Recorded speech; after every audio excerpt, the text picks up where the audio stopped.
So on behalf of the membership of the Salem County Chamber of Commerce, welcome. This is our first annual, and it's a good start for an annual event for bankers and brokers and for economic development in our county. This fulfills the Chamber's efforts to foster prosperity. Prosperity is one of our themes of this year, and it's prosperity for our members and for our community. We planned this to bring you perspectives from the state level, South Jersey region, Salem County, and our local area. So you're going to have a good broad breadth of information that's going to be useful, and hopefully you'll take it back and continue your success in business. Thank you, Dr. Gorman, Bill Clark, back up in the booth, Noah. Noah's going to make everything work really good down here technologically. So we're an organization of volunteers. Our CEO, Jennifer Jones, has probably 100 bosses, and she and counting. Christine Hooks has been the chair of this committee. It was her idea. She brought this idea back last fall, say we should really have a keynote event, and we are having a keynote event, which is great. Bill Clark from the county has also helped us physically make things set up properly, so thank you, Bill. And this fulfills part of the Chamber's mission, which also says that your success is our business. So we're hoping to add to your success. You know, some of the activities that the Chamber provides in fulfilling that mission. We've got networking events. This morning, I've seen more people together than I've seen, in this venue for a long time. We have a business education program 4 or 5 times a year. We have programs that are designed for business people to help them grow and prosper in their business. We go to ribbon cuttings. Jennifer's got the largest pair of scissors probably on the East Coast. I mean, it's just, you might need to get a permit for that someday, Jennifer, I'm not sure. We have awards and banquets, and we've got a government affairs committee that keeps us in contact with our elected officials, getting information from them, bringing information to them. On that note, just as a quick thank you for our elected officials, we have Dave Bailey and Heather Simmons, our assembly people from the 3rd District Legislation, Mayor Jody Veller from Salem City, Mayor Ken Brown from Carneys Point, Mayor Hiles from Woodstown, and if I forget someone, I'll be outside and you can take your measure out of my hide for doing that. Anybody else I forgot? All right. So Salem County, we're located in the heart of the Northeast Corridor. I think we're 8 hours drive from 30 million people. We're going to offer, we do offer an opportunity for growth, a capacity for innovation, and an exceptional quality of life here. And those of you that live here know that. Those of you that are visiting, you will know that, that's for sure. So to go on through our program, we've got a number of keynote speakers to kick this off, and then we will go to a panel discussion led by Rob Bender, and Rob will get you up here in a little while. We promise to try to get you out of here on time, although we're not rushing anybody. And our exhibitors promise to stay afterwards for an hour, so you'll have plenty of time. And there's a ton of good treats out there, so go out there and get some treats and spoil your lunch, but make sure we don't have to carry them all home, or feed, we can feed the staff here if we have to. So to start it off, I'd like to introduce Commissioner Ed Ramsey. He's Salem County Commissioner in charge of economic development. He'll kind of welcome you and give you a quick background on Salem County, and then we'll move to the next level and the next level. So, Ed, I'm going to turn this over to you.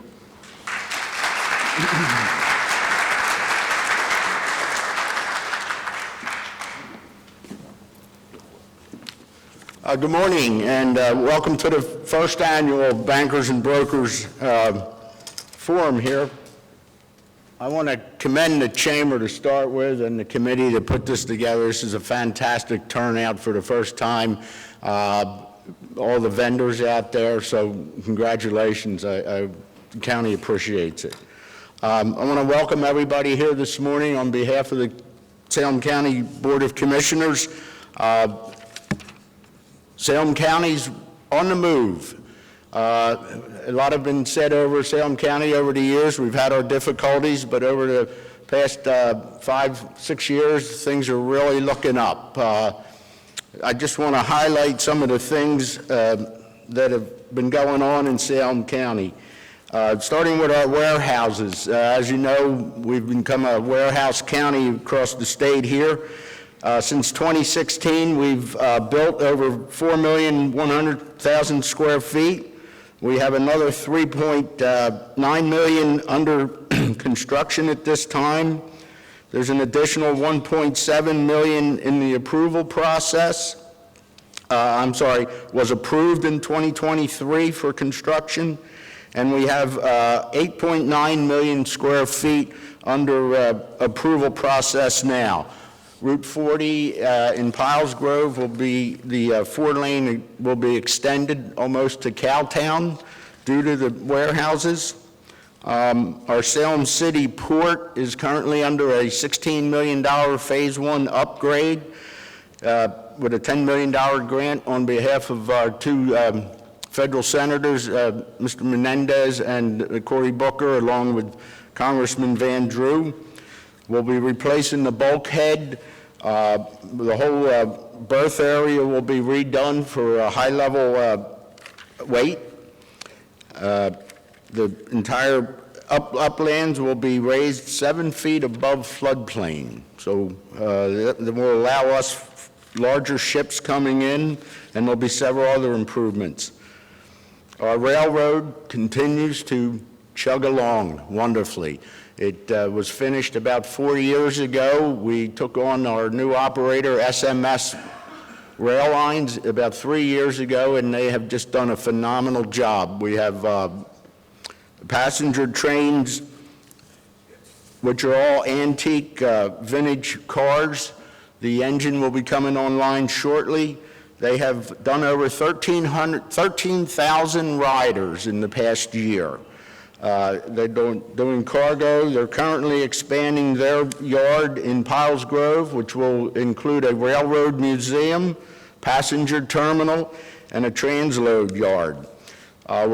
This year we'll be restoring the Salem Yard in Salem City, and then next year we'll be redoing the bridge in Salem City and all the sluice gates, which a byproduct of that for Salem City, it's going to help control some of the flooding that you have along Keysby Street and that north side of Salem City. So that'll be great for them. Tourism, last year we hired our first full-time tourism director, Jake Bragansky. He comes to us with over 25 years in the tourism business, including one stint as New Jersey State Economic Development Director under Chris Christie's administration. I want to note something special. M&M Hunting Preserve, located in Pennsville Township, this year from May 13th to the May 19th, will be hosting the 2024 World Championship Sporting Clay event, which is basically golf with a shotgun.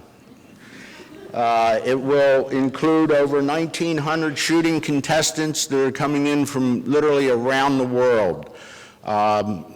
This will be, the United States has only hosted this event a few times over the course of its life.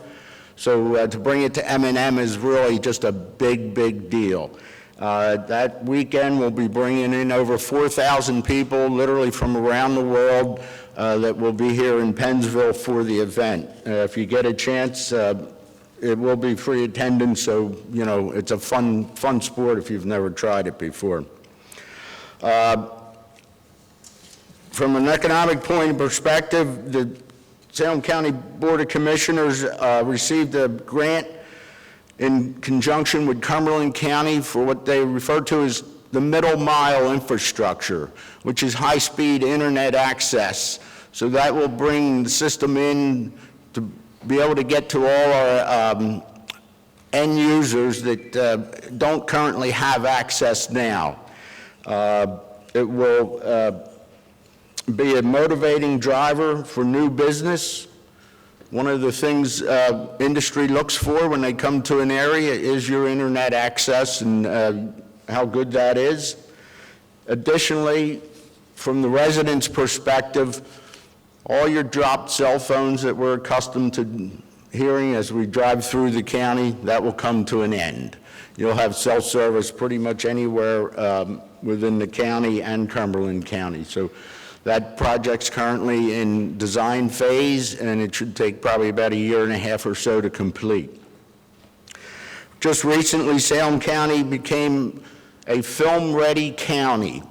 New Jersey, through the Economic Development Authority, is drawing back the film industry to New Jersey. As many of you know, many famous actors originated in New Jersey.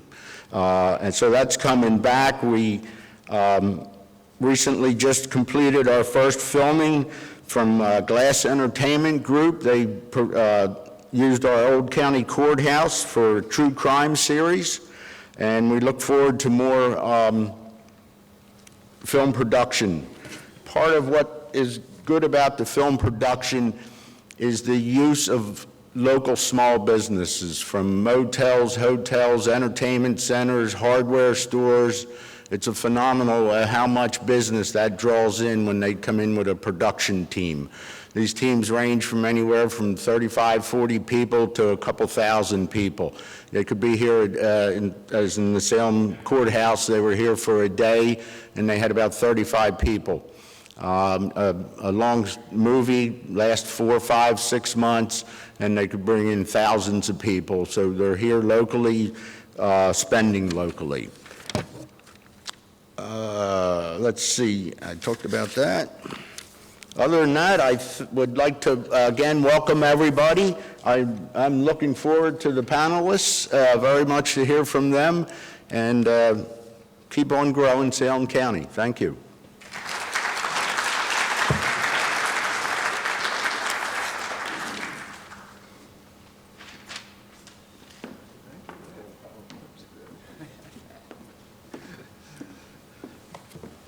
Thank you, Commissioner Ramsey. It's always good to hear the good things going on in Salem County. And he did mention the worldwide sporting clay shoot. I should mention that this college has a world-renowned glass program, and they are hosting the 22nd annual International Flame Working Conference, I think later this month. So Little Salem County is known worldwide. That's good for us. Our next speaker, we'll go up from the county to our region. Christina Renna is the CEO or president, I'm not sure which they give you, of the Chamber of Commerce of Southern New Jersey. So Christina, come on up, give us a quick background and bring us a regional message, please.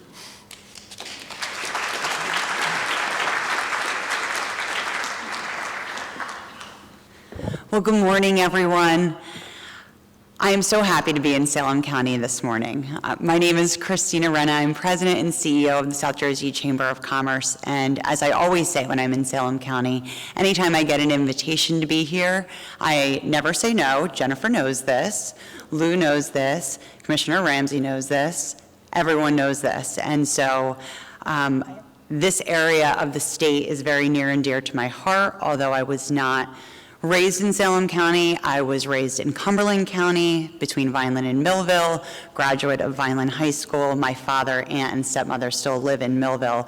So growing up, I spent a lot of time in this area of the state, love this area of the state, and hope beyond anything else that this area of the state starts getting the attention it deserves, which is one of the reasons why I love my role so much at the South Jersey Chamber of Commerce, because we have the ability to really elevate this amazing part of South Jersey that is so often overlooked. So I really want to thank both Jennifer, Lou, and everyone for the invitation, and I'm really happy to be here. So we're going to jump into the presentation. I'm going to just give 2 quick minutes on who we are and what we do, and then we're going to talk about the regional landscape here in South Jersey.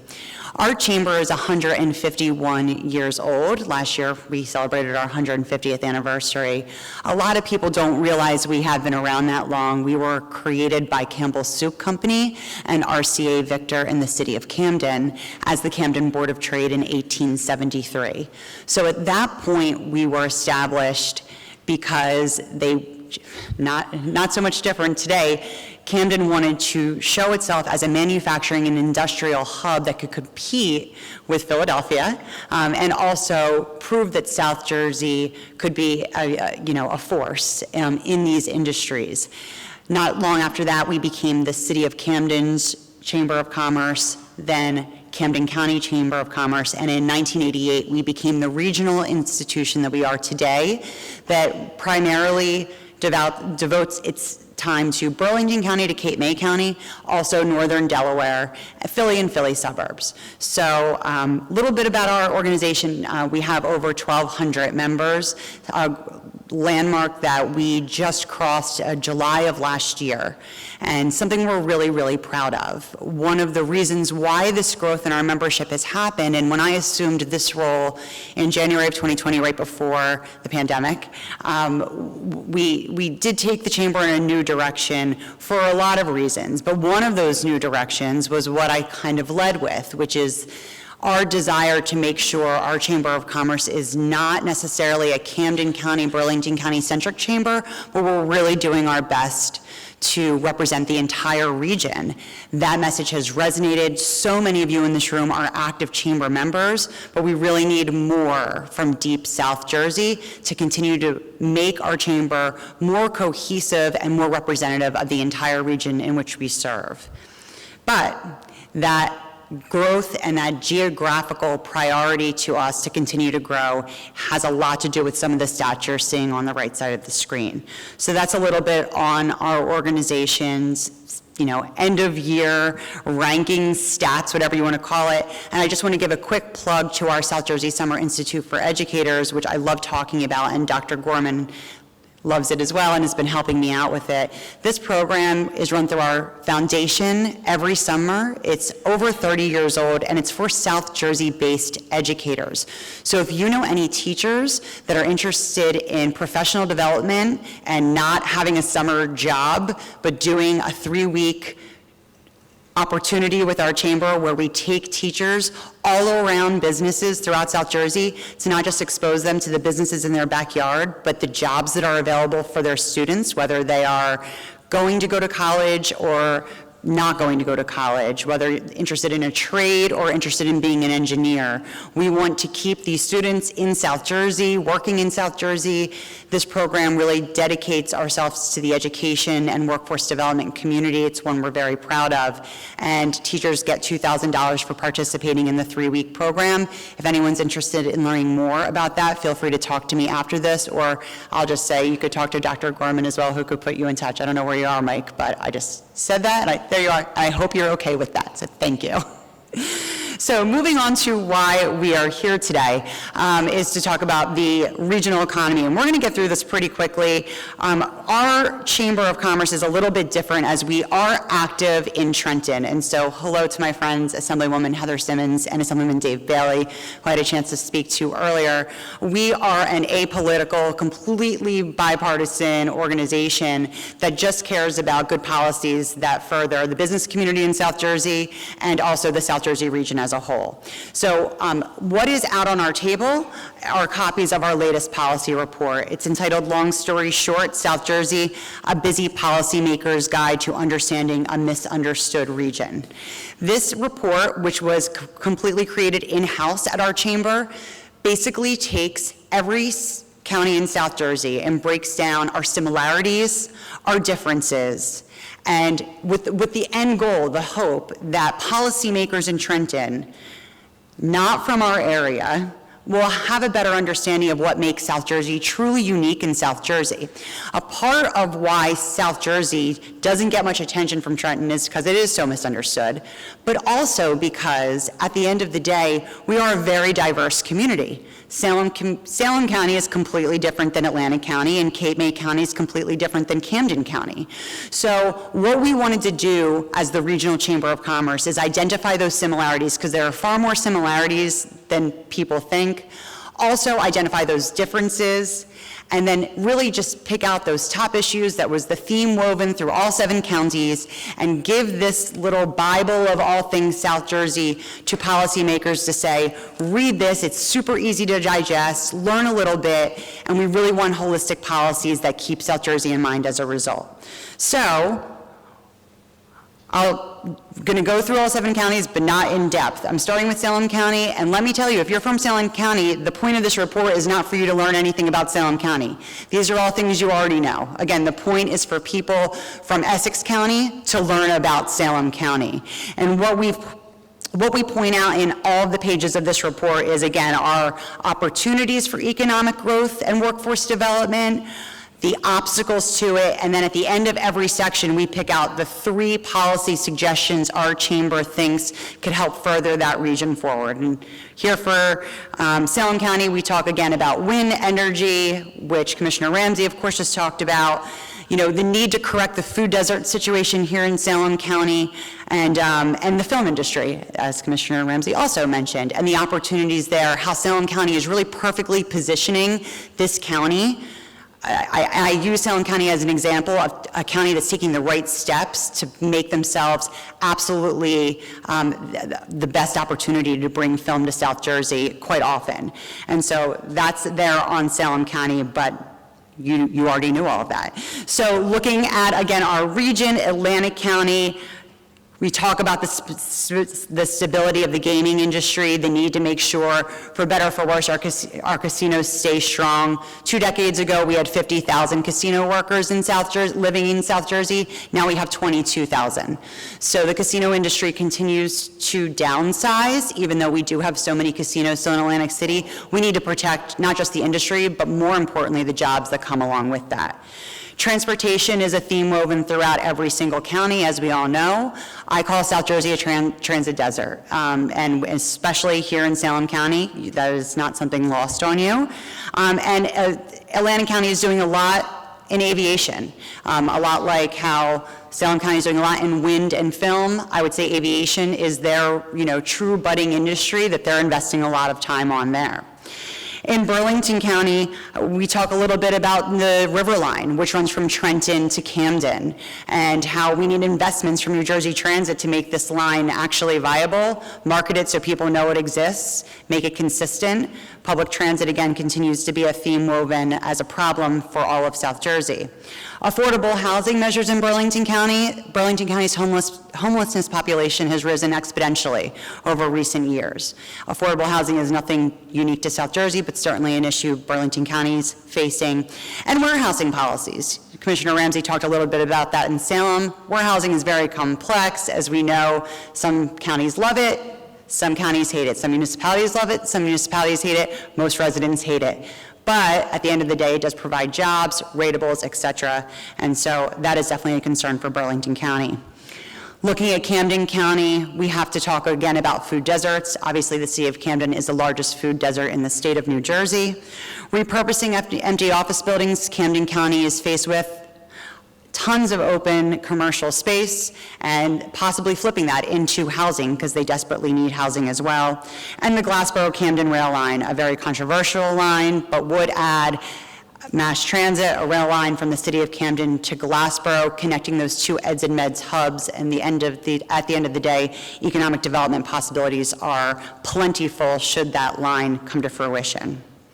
Looking at Cape May County, incentives for new industries. Cape May County struggles with having jobs for folks full-time, as we know, and this is not new, but the tourism industry drives Cape May County as it should, but we need to bring in new businesses that provide other opportunities for year-round jobs for residents, and that'll attract more folks to that county as well. Transportation, once again, limited transportation options exist in Cape May County, and ones that can help further that tourism season. Something we really want to see is not just summer being the tourism season, but elongating that through the fall with breweries and wineries. Again, not necessarily unique to Cape May County, but certainly a challenge. And affordable housing, again, once again, came up there. Cape May County's house rates rose higher than anywhere else in the state, and they're also seeing an uptick in homelessness there as well. Looking at Cumberland County, market developable land, we all know that there's a ton of space both in Salem County and Cumberland County. Let's get that all together and make it so when someone comes knocking, we are ready to show them the places where you can develop without a lot of environmental and other restrictions. Broadband access, of course, also an issue here in Salem County, and Commissioner Ramsey talked about that. Also an issue in Cumberland County, and something that we addressed in this report. And state incentives, this is kind of more globally, but Cumberland as well as Salem County, very unique in that big urban populations, big rural populations, big suburban populations. That makes creating incentives that mesh all these things together a little bit tricky, and keeping that in mind as incentives are developed. Gloucester County, again, the Gloucester-Camden rail line came up, the Port of Paulsboro and the development happening there in and around Wynn, but other opportunities that may exist there. And again, broadband access in the theme of technology. Gloucester County is having some issues with being able to afford and keep up to speed on the technologies needed to access the internet. And so, and this is, again, some of these things are not necessarily unique to the county, but the things that came out throughout the course of our research. So that's all to say that after 30+ interviews, multiple chamber events where we asked mayors, county commissioners, economic development leaders, we came up with these 4 issues on your screen that really weave through in some way, shape, or form all 7 counties of South Jersey as focus areas that should we focus on these areas, come up with holistic policies, we can, at the end of the day, help further our region economically and create more jobs as well. And so that is a quick snapshot. There's a lot more in this. It is out at our table, so feel free to grab a copy, and we'd love to hear your thoughts on it. But this is something that really, I think, accentuates our chamber's commitment to the region as a whole, how we want to see Cape May County grow, Salem County grow, Cumberland, every single county grow, but we want to be the help, and we can't be the help without our member companies who we love, we listen to. This report wouldn't have happened without it, and without all of your input, we can go back to policymakers in Trenton and make sure that South Jersey isn't forgotten. So with that, I'll conclude my remarks, but I just want to say again, thank you. Again, anytime I can come down this way, I am happy to do it, and so I appreciate the invitation. I appreciate hearing from all of you as I stick around. My contact information is on the screen. I look forward to hearing you. Please feel free to reach out. And again, thank you all so much.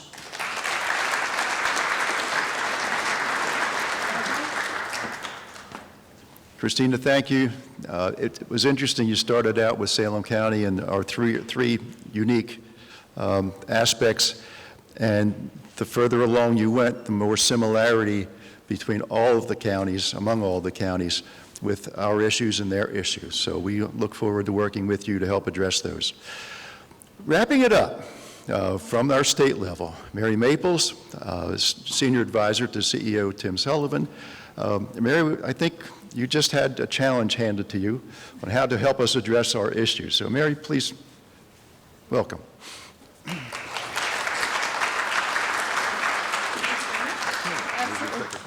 Good morning, everyone. Thank you so much for having me. It's a real pleasure to be here, to be in Salem County. I've spent more time in Salem County recently because my role at the EDA includes recently overseeing our infrastructure division, which of course is delivering the Wimport right here in Lower Alloways Creek.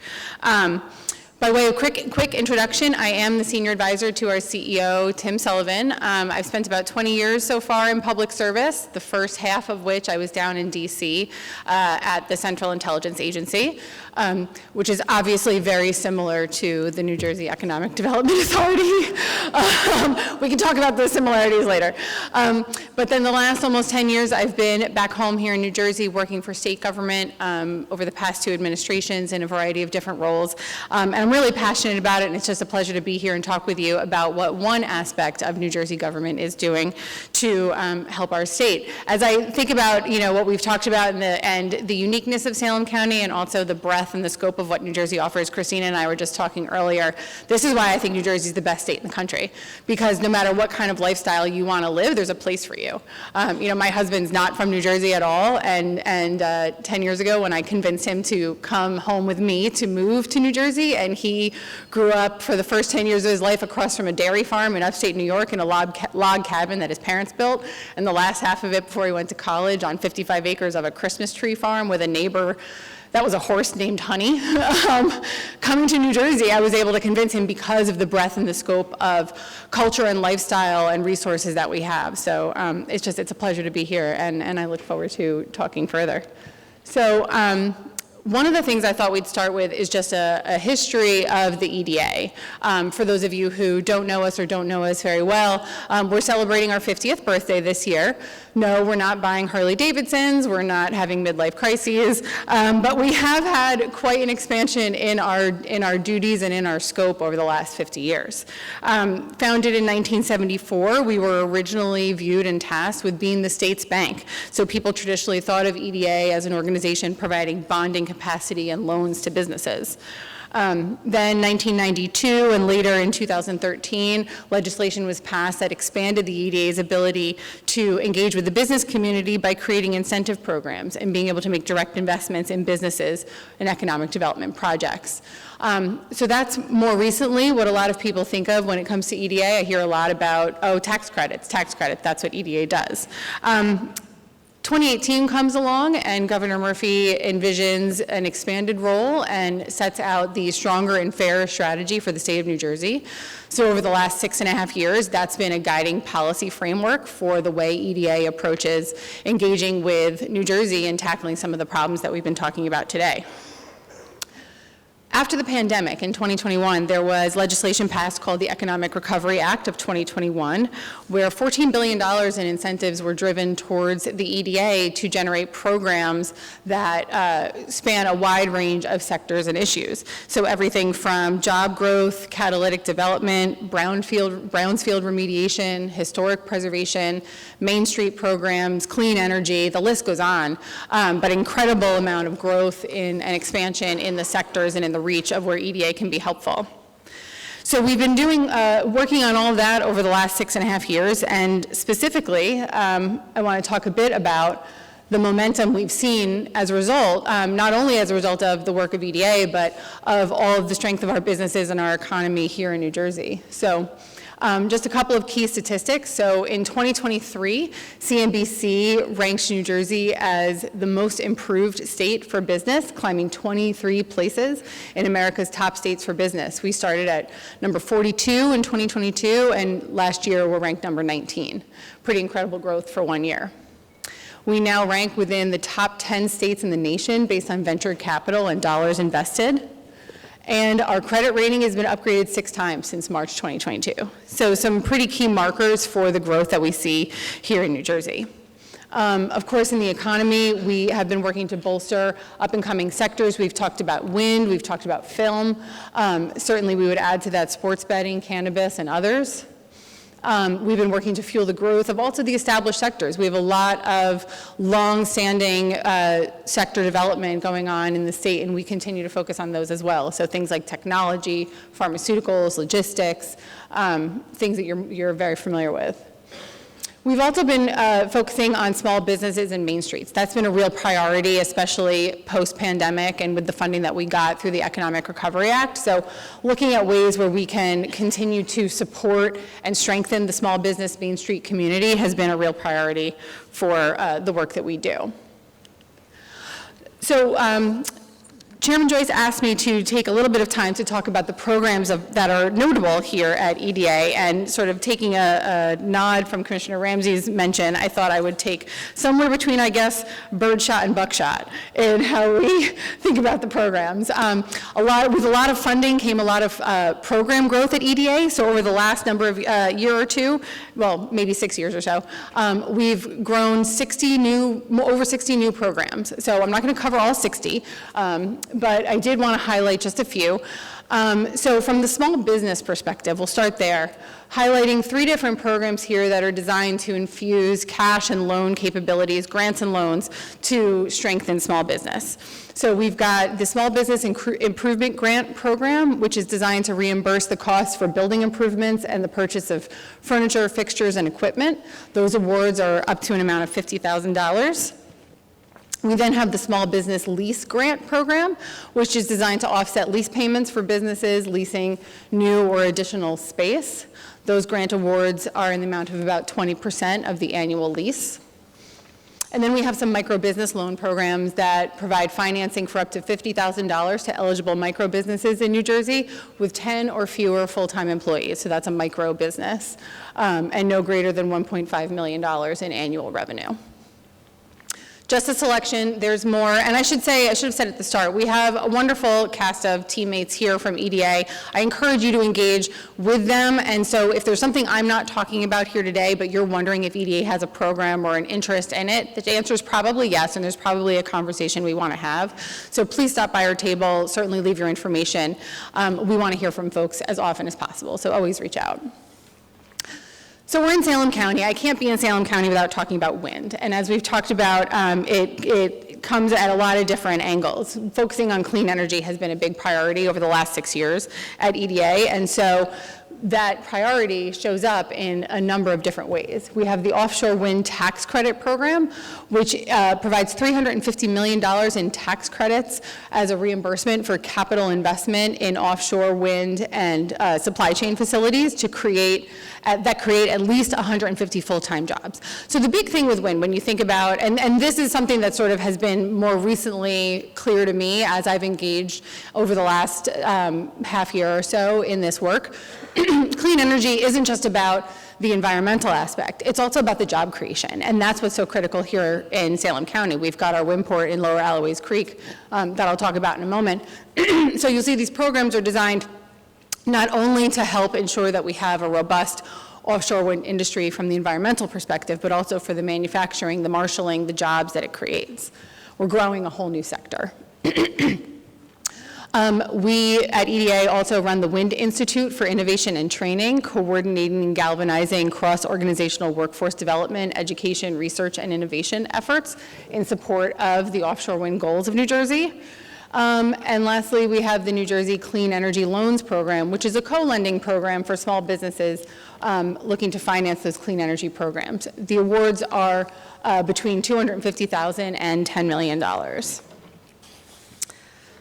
So now let's talk about the crown jewel, the wind port, right here in Lower Alloways Creek, which is a community I'm getting to know more and more and have spent a lot of time in over the last several months, and is just a wonderful place to visit. I actually really enjoy coming to the area and specifically to Lower Alloways. So what is the wind port? It is the first in the nation purpose-built marshaling manufacturing wind port in the United States. So the idea here is that you're not only gathering the materials to build your turbines, but you're also manufacturing those parts right here on site, and that's what's driving the job growth. Purpose-built, meaning it wasn't there before. We're not rehabbing an old port. It's an incredible feat of construction and engineering. We've got some pictures in the next slide, but the change and the technical expertise needed to deliver this project is really jaw-dropping.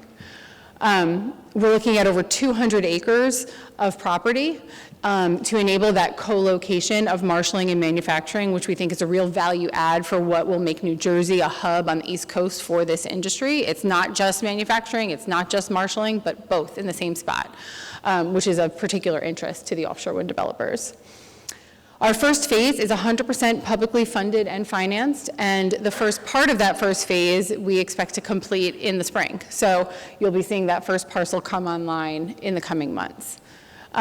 We project up to 1,500 ongoing jobs when the wind port is fully up and running, in addition to the hundreds of construction jobs that are already at work right now on the site. And we're projecting an over $500 million increase to the GDP in New Jersey as a result. And this is the fun part, the pictures, right? So you can see there on the left, that is a recent picture of the port, not today, there's even less of the light brown and more of the dark gray, but what was, sort of you see to the top, what was essentially coastal marsh type land is now turning into this amazing port facility where enormous ships and turbine parts will be manufactured. The workers that are there are very dedicated, they are very passionate about what they do and also very skilled at what they do. So I think for anybody who comes and visits, any of these investors, developers that come and want to understand what are you all doing here in New Jersey, quite a lot with an incredible amount of skill and talent, and that's really the message that we try to leave everybody with when they come and visit. There's certainly more pictures where that came from. I can't go through all of them today, and I do want to keep our program on time, but that's kind of a summary of what we're doing at EDA, and in particular here in Salem County. I really appreciate being with you here today, and I'm happy to come back anytime, so thank you very much.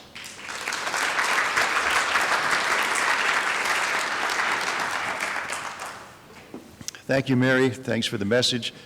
New Jersey EDA has a table on all of the information and all of the programs that they're putting out. Interesting, Christina, actually, you're the oldest person here because your group is 150 years old. 151. Salem County's chamber is only, well, we're 81. And, oh, Mary, the baby. Well, it's a great family. It's a great family.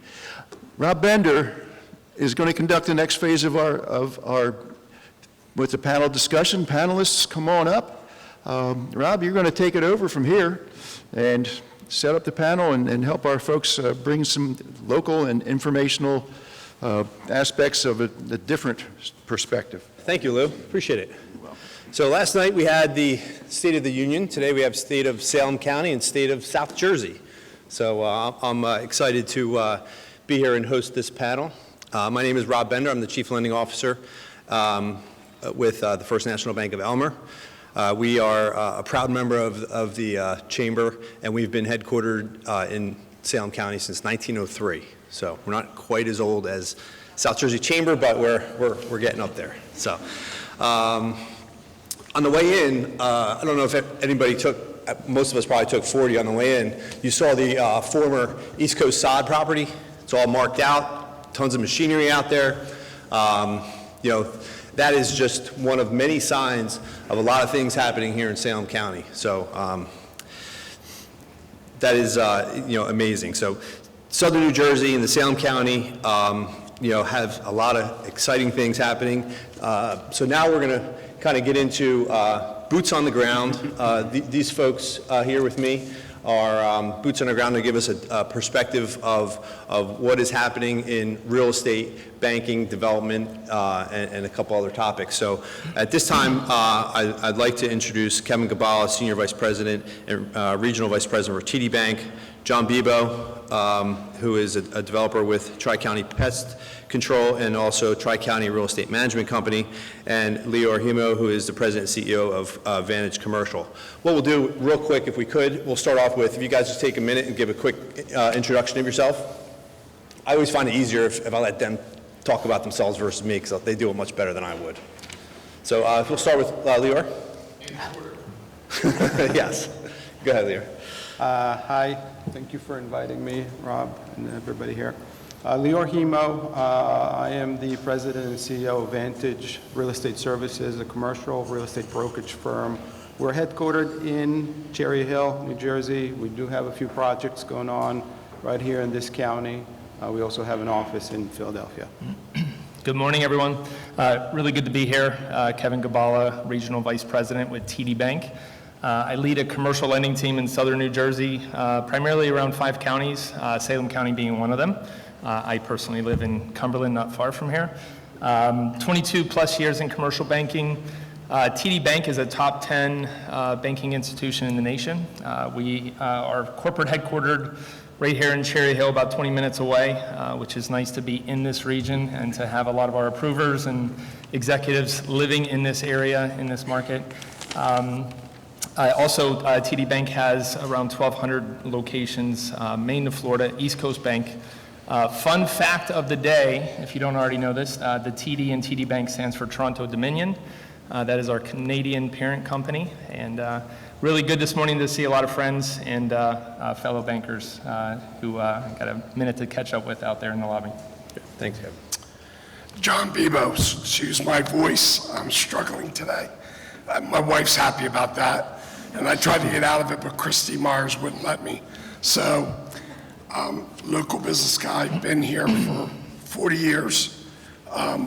We touch the service industry, the retail industry, and land development and real estate.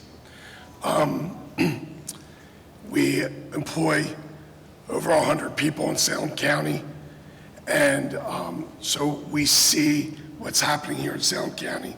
We're very excited about it, and looking forward to speaking about this today. Great, thank you.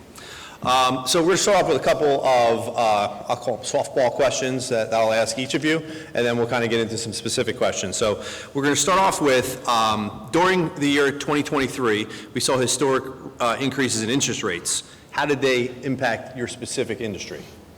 We'll start with John, please. So the interest rates have affected us when it comes to home sales. And it's also affecting the warehousing industry as it pertains to lease costs.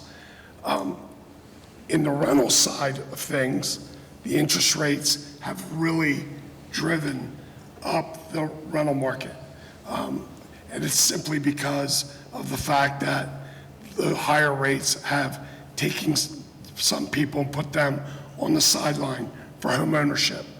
But we are seeing a little bit of pent-up activity where it seems to be pushing its way back into the market. Okay, Kevin, you want to take that one? Sure. So it's been an interesting year for sure, or I should say 2 years, or a couple years, in the banking industry. Anytime you had Fed movement with rates either way, where they increase or they cut, that definitely impacts borrowing within banks, and we definitely saw that over the last, I would say, 18 months specifically. In the course of about 13 or 14 months last year, there were 11 Fed rate hikes, which is significant for any borrower. When you're used to 3 or 4% rate, and all of a sudden that rate is 7, 8 plus, that impacts your business and your margins. So what we saw is a lot of customers really thinking through their projects. I know I was involved in a lot of construction projects, my team, that were put on hold. A lot of equipment that customers would normally purchase throughout the year, that took a back seat. They're still using that older equipment and waiting. Lines of credit. So I said borrowing is strained during that time. We actually, my market, saw a huge increase in lines of credit applications and closings. That's great. However, in the long run, they didn't use those lines. Those lines sat idle. And primarily that was due to a couple reasons. One, high interest rates, but the other reason is there was still a lot of PPP money. There was still a lot of EIDL money sitting in those accounts. As soon as those customers heard that some of those grants were forgiven, they utilized their deposits. Banks weren't paying high interest rates on those deposits at that time. So when you're looking at the return on investment, you're saying, should I pay 7, 8, 9% on a line of credit to borrow money for inventory or to purchase a new piece of equipment, or should I use my own cash? That's what they did. So definitely an interesting year for banks. Less borrowing, less deposits, definitely impacted profitability. The other thing is, last year, not just with interest rates, but I know about a year ago, I was actually on vacation, I remember this, because I fielded a lot of calls during the week that I was away. Customers calling me and saying, is TD Bank going to close too? We all know and remember the SVB situation, First Republic, Signature Bank. We had a lot of closures. There was a lot of fear in the market. There was a lot of concern. If anybody in here had a little bit of deposits with a bank, I'm sure there was a time that you said, I wonder if my bank's going to be there. I think it was healthy. I think it was great for the consumer, the small business, to really look at their bank's balance sheet, the health of their bank. Are they well capitalized? What are they invested in? So I'm sure a lot of my fellow bankers in here took those same calls that I did. And you saw a lot of customers moving money around from various banks because they wanted to stay within that FDIC limit. So all that said, 2023 was definitely an interesting year for banks. We're seeing that it's carrying into 2024, and I know we're going to get into a few questions in a bit, but yeah, definitely a fun time to be in banking. Good. Okay. Lior, how has interest rates increase impact commercial real estate? Definitely slow down in activity, but I'm on the other side. I think that where we are today, interest rate is actually positive, where 3% was artificially suppressed, wasn't really healthy for us. I mean, yeah, we made a lot of money because we sold a lot of product, but what also it caused is valuations to go out of whack. When interest rates are low for a prolonged period of time, sellers, inflate pricing, buyers kind of can afford it because interest rate low, and then 5 years go by, they have to refinance, and all of a sudden it's 7-8%, and now you have a problem because your income will not support 7%. So I think it's going to take a little bit of time for this to stabilize, but as long as we're stable, as far as interest rates go, I think we're going to be okay. We're seeing smart money active now versus just stupid money that is throwing pro formas on a piece of paper and making it work. I think at the end of the day, interest rate is just another line item, and if your income can support it, then it's great. Excellent. We're going to be okay. Thank you. Perfect.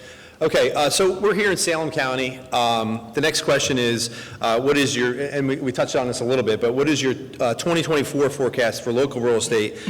Where we're going to see that, the Fed we're anticipating that the Federal Reserve is going to reduce interest rates. So how does that decrease in interest rates, now we're going the other way. The first question was rates went up, now we're coming back down. How does that impact things? And we'll start with Lior on that one. Again, I think it's going to be a positive, but I think, sitting here in Salem, and Mr. Commissioner, stated a few of the stats and, how many million square feet are being built in the county.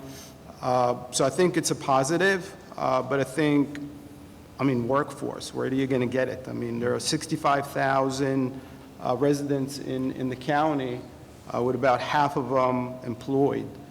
We need more workforce, but that also means residential development. So even though I'm a commercial real estate broker, my specialty is commercial, I think that we need to focus on allowing more residential units to be built, especially, the kind of projects that attract the younger generation, because you don't want to lose that younger generation here.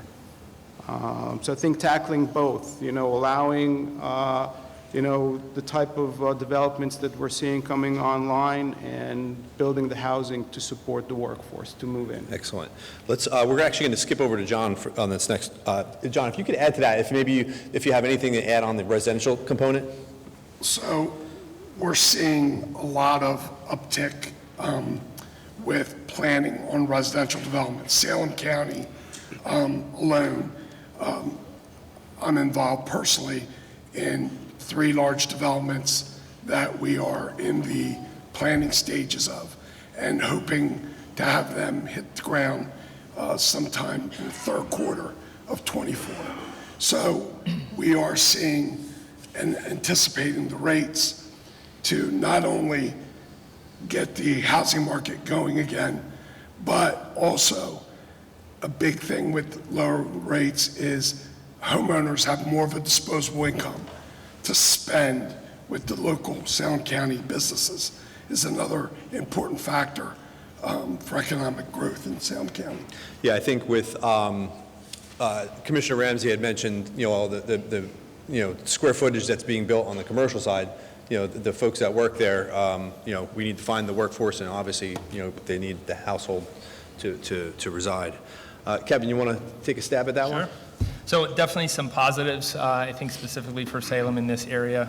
Obviously, all the things that we heard today, the great things that are coming in process. But anytime you have high property values, high interest rates, it definitely creates a lot of headwind, and it's going to continue.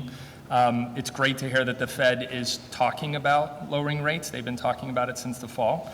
It hasn't happened yet. Obviously, inflation is still very high. It is cooling off. It is trending, I would say, directionally correct. It's doing better, and I think the perception is that we're going to get there. How much, when, those are the big questions that no one knows. Your guess is as good as mine at this point. You're also thinking with the election coming, that may trigger something, but there's a lot of unknown what's going to happen this year. If and when, and it will, rates will eventually decrease. That's going to be great for our area. It's going to be great specifically for banking.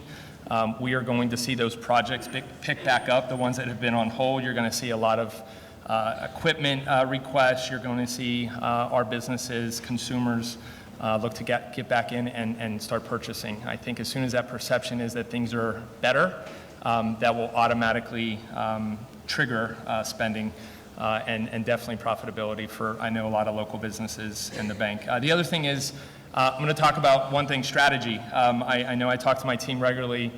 We are not just lenders, we are bankers, we're relationship managers. I'm sure there's a lot of small businesses in this room or some larger businesses. You should be sitting down in meetings with your banker, with your accountant, with your attorney. It's a great time to strategize. While we sit here and wait in limbo, make sure you have a really solid game plan in place. Let those experts around you, we're free most of the time, maybe when you borrow it's not free, but you kind of have a de facto board that can be there representing you, helping you through some of those tough decisions to spend capital, to borrow money, when should I get back in. Make sure you're having those conversations now, good times and bad times, especially in this current economy. You brought your checkbook?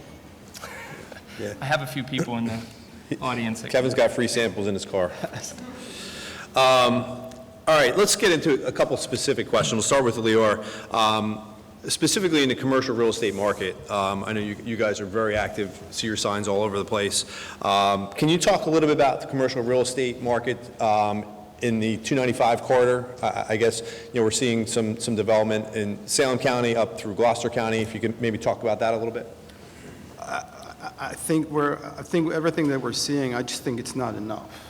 I think we're still, there's a lot of demand, and right now we're showing, let's say in Salem County, vacancy rate of about 12% for industrial, but that's really only because there are a few new projects that are coming online with, I think, about 1.7 million square feet coming online towards the end of this quarter, which skews the number a little bit higher.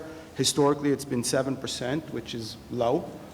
So if you are a user that is looking for, whatever, 1 million square feet, you're going to have to wait years for that to be built. So I think ramping up approvals and allowing those projects to come online quicker is a benefit to the county.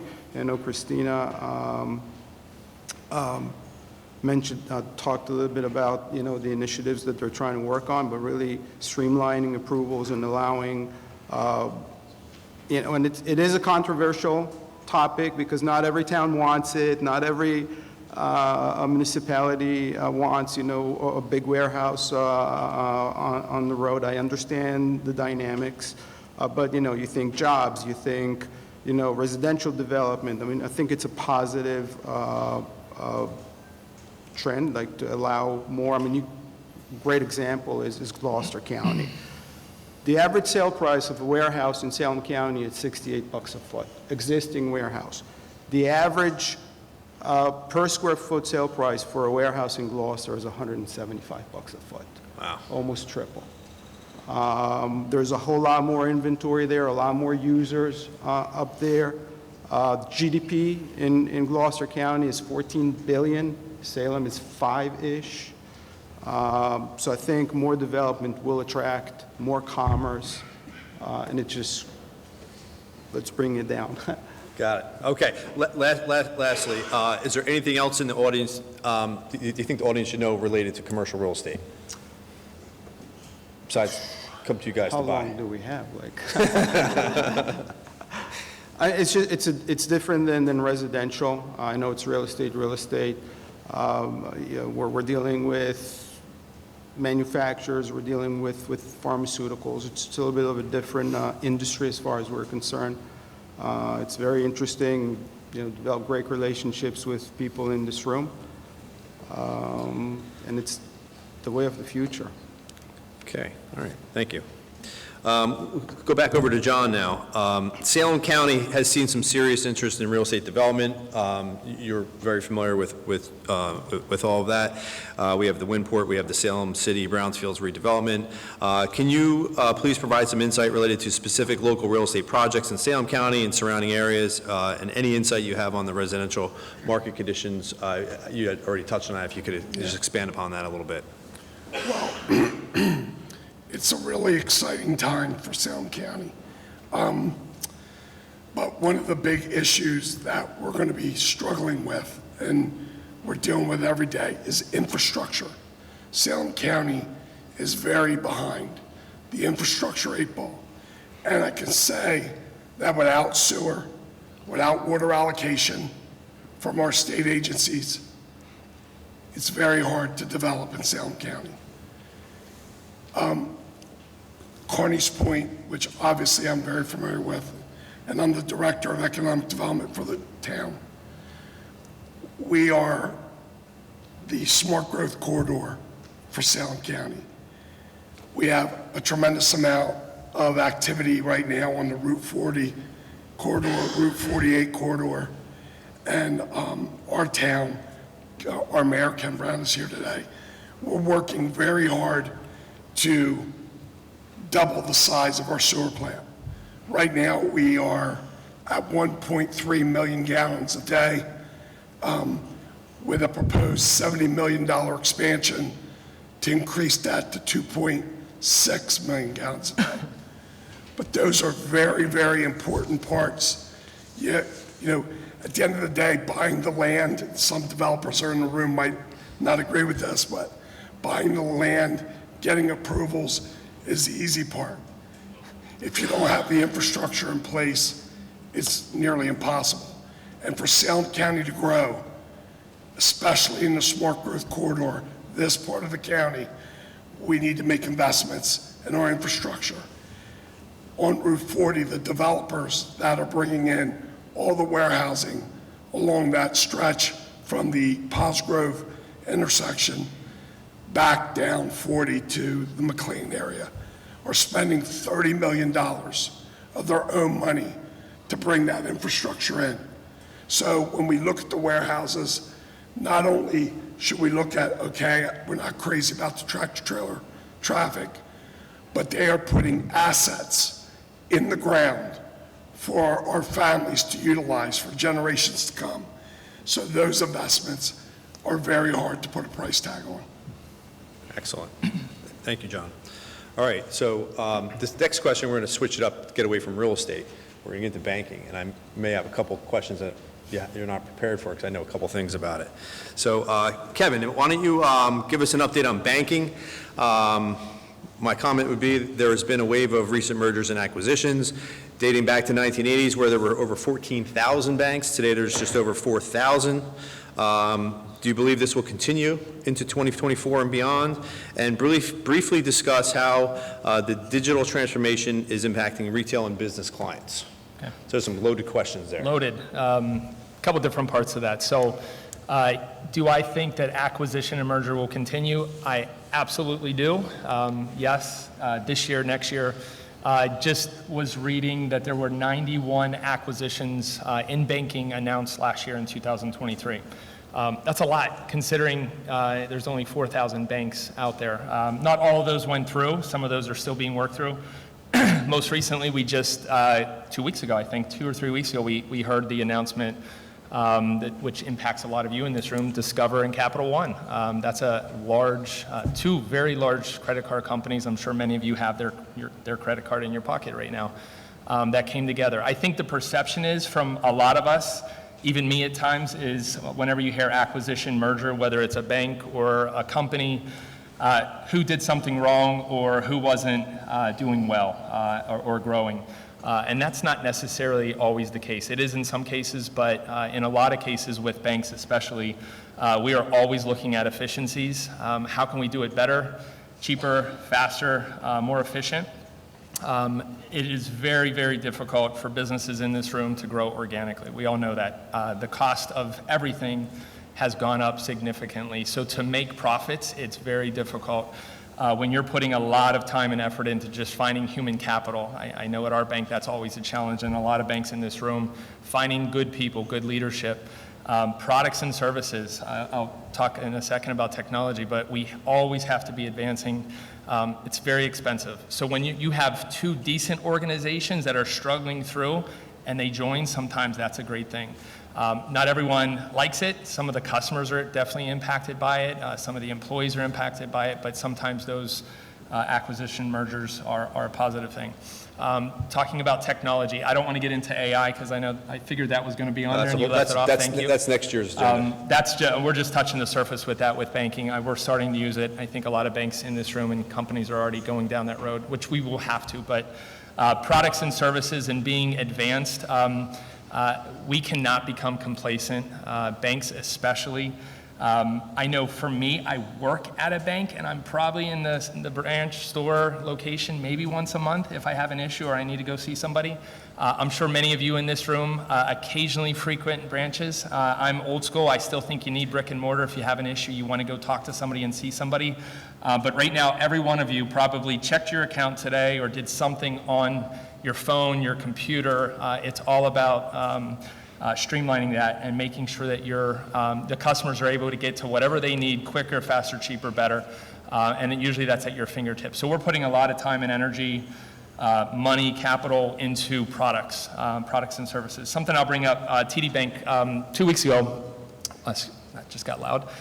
We rolled out something brand new for our small businesses and micro business that's going to be a game changer across the country. It's Tap to Pay is what it's called. It's an app. No longer are we going to have to put an attachment or a POS system on our cell phones. If you're a local business and you want to go out and sell a product, you can easily collect a payment with your debit card or credit card just by tapping the screen on an app that TD Bank created. So those are things that we are constantly doing. We are trying to compete with the fintechs who do it really well. They don't have the overhead. They don't have the brick and mortars. They don't have a ton of people like banks do. They're doing it really well, and for us to compete, we have to be really smart about it, be really smart with our capital and how do we deploy it. But if you're not doing that, and not just banking, you're going to become irrelevant. And that is going to be something that everybody in this room, technology is a big part of that. AI is going to be a big part of that, and you're going to hear a ton of that over the next year or two. It's coming. You got to get ready for it, and change is inevitable in every industry, especially banking. But to go back, you will continue to see acquisitions, mergers throughout our industry for sure. Yeah, I would just make two comments. One is you do see banks partnering with fintechs or buying fintechs, so you're seeing those synergies too. So it's not just banks, trying to compete with the fintechs outside of the industry, but you do see some partnerships there as well. I yesterday was reading an article. It was an interview actually, and one of the comments was that there could be upwards to 1,000 less banks coming up as a result of mergers and acquisitions. So I was kind of, we don't know the exact number, but that's what some of the predictions are out there. So it's going to be very interesting. So we do have time if we want to do a quick Q&A, just a couple questions. I know we're running a little tight on time. We have a mic here and a mic here. Anyone have any questions for our panelists? No? Yeah?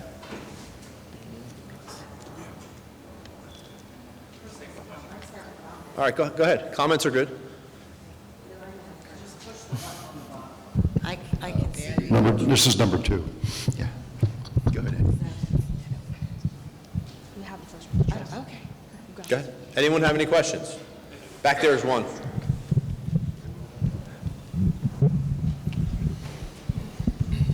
All right, we'll go Gary first.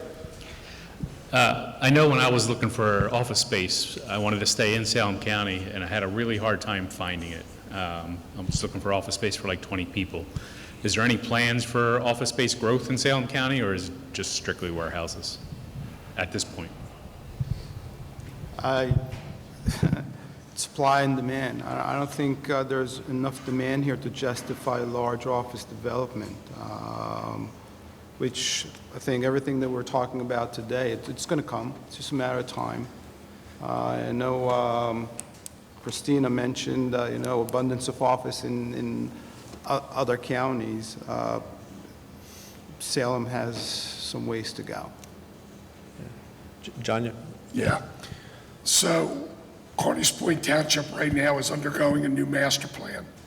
And part of our zoning is going to allow for office space. We're looking to bring office space into Carneys Point, especially medical facilities. With all the warehouses, we're going to have occupational hazard issues. We're really looking to see what we can do to bring medical space into Carneys Point Township.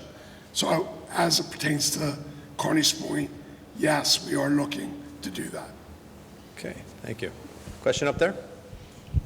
Hello, good morning. I'm Sophie Werner. I'm with the New Jersey Business Action Center, and I work with New Jersey exporters. I would love to know from a banker and real estate perspective what your hopes or thoughts are on referencing what Lou had highlighted in terms of the Phase 1 upgrade to the Port of Salem, and kind of any traction you think that could bring in economic development to the region, specifically for local manufacturing. Thank you. You guys want to take that? I know Commissioner Ramsey had touched on that a little bit. You guys want to tackle that one? Well, I think it's an important aspect to the economic development future of Salem County. That port has been underutilized for a long time. And it's great that there's plans in place now to increase the usage of that facility. You know, one of my favorite places in the whole world is Bermuda. And we all know that there's a lot of stuff that goes out of Salem to Bermuda. And I can't see why it couldn't be a lot bigger. So I do think it is an important part to economic growth for Salem County. Yeah, I think John had mentioned earlier, the importance of infrastructure. That kind of ties everything in.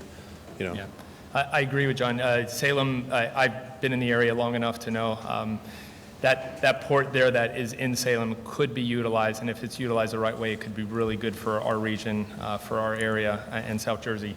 TD Bank is in Salem City. I know a lot of banks have left the area. We're there to stay.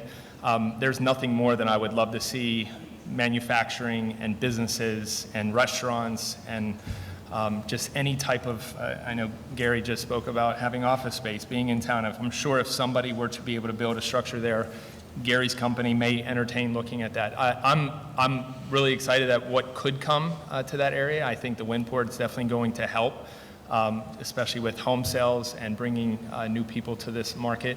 But banking, we're waiting as well. We're waiting for developers. We're waiting for infrastructure. Of course, Salem County is an important part of a large bank. We need to do lending in those markets. We have community reinvestment opportunities there that we're always looking at and that we'd like to lend to. So as it grows, as it thrives and develops, the banks, I think you're going to see a lot more come back. But we are here. I know our TD is in a position to help when the opportunity comes. Okay. If you guys could, please join me with a round of applause for these folks.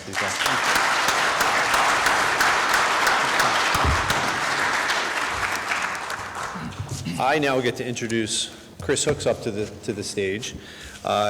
Chris is our committee chair for this. We had a great committee. You guys have seen the slides going through. Chris and her team put this slideshow together for us with some great pictures for things happening around Salem County. But Chris kind of led the charge with this event happened because of conversations that date back to October, I think. And we had a great committee, so I'm going to turn it over to Chris Hooks. Hi, everyone. So I'm here to wrap it up And first off, I want to just say thank you to everyone who came, took your time. Some of you drove a long distance and got up very, very early, and it is really appreciated. We had 3 goals when we started this, and the first was we wanted to foster connections between the banking industry and the brokerage real estate industry, and I hope and pray that we did that. I was watching out in the lobby, and I don't know who was happier to see one another, the bankers or the brokers. I think it was the bankers. I saw some giddy conversations. The second thing was we just really wanted to talk about what is going on in our area. It's so important for our industries that we're able to tell our customers and clients about projects and things like that. So it's just been wonderful to hear all the information regionally and, of course, about Salem County, the possibilities, the potential that we all have. And then next and final, we were hoping that we could create a new flagship annual event for the Chamber of Commerce. So I'm hoping that all of you would agree that I think today was a success. We had about 150 people, and that was phenomenal. We were hoping for 100. So thank you again. And just quickly, I would like to thank our keynotes. I thought it was so interesting, Ed Ramsey, Honorable Ed Ramsey from the county, to hear your perspective, your excitement.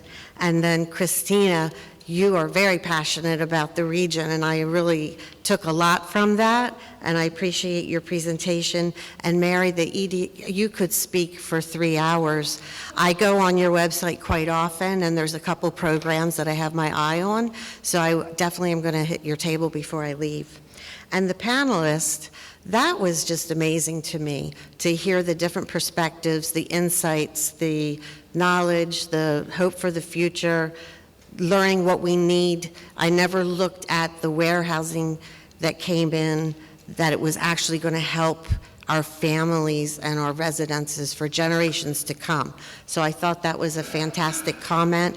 And then selfishly in my industry, we do not have enough houses to sell. So to hear John say he's working on 3 projects, I cannot wait to hear where they are, how many units, and when will they be ready. And now I want to thank our sponsors. So if you can just give a wave wherever you are.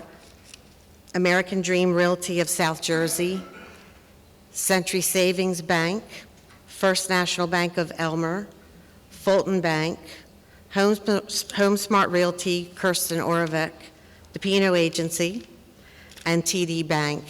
We're just very thankful for your support and collaboration. We couldn't really have done this without you.